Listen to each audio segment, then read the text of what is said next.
first and lovely job of the day, the evening after that, is to introduce Philip Huggins, Bishop Philip Huggins, who is an Anglican bishop. And indeed, Philip was interested in me just saying that. I could add the word eccentric if I liked, and that he was a follower of Geelong. So very happy that Saturday we're going to see the final. But I'm going to read you a little bit more about him, just so you know. Bishop Philip Huggins was ordained in 1977 and is the immediate past president of the National Council of Churches in Australia. He has held clerical appointments in regional Victoria, metropolitan Melbourne, and appointments of Assistant Bishop in Perth and Bishop of Grafton in New South Wales. Bishop Huggins has a strong interest in and actively contributes to welfare and multicultural issues and activities, and is on the advisory board of Calm in the City. So let me extend you, Philip, a very beautiful and warm welcome this evening. Bishop Huggins. Thank you, Carolyn. There's a beautiful universal prayer of peace. It's an adaptation of a mantra from the Upanishads and put together by a Jain monk. And it's been used in these international days of peace through the UN and wider for many years. Let me pray it, then offer a brief reflection, and then pray it again. The universal prayer of peace.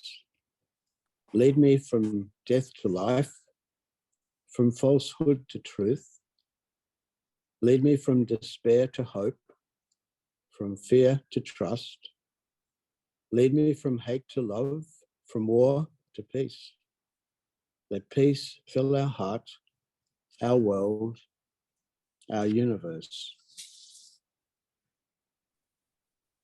And the little reflection, it's a wonderful writer, Sarah Santilles, wrote a book called Drawing Your Weapons, and she makes a wonderful connection between our prayerful meditations, our endeavour to lead a holy life, to live with a loving intelligence, and the holy work of making art. She calls pieces of art fragments of world alteration. And she says, if artists can alter the world in fragments, a poem, a painting, a paragraph, a dance, they help us, the artists help us remember our agency. They remind us that transformation is possible, that the world is made and can be unmade and remade. To turn toward our art then is to turn toward the world and remember that it's possible to repair it.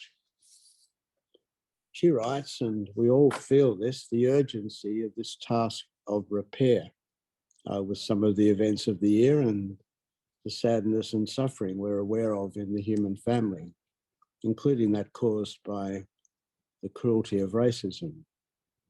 So we all have that sense of urgency, but as we gather here this evening, we know it's possible to repair and remake our world, and that we do have agency, and that we can be agents of transformation together.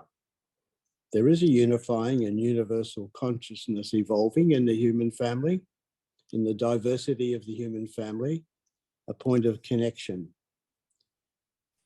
where tonight, contributing to the critical mass that make it possible for all that we dream and imagine is possible for the human family to actually flourish.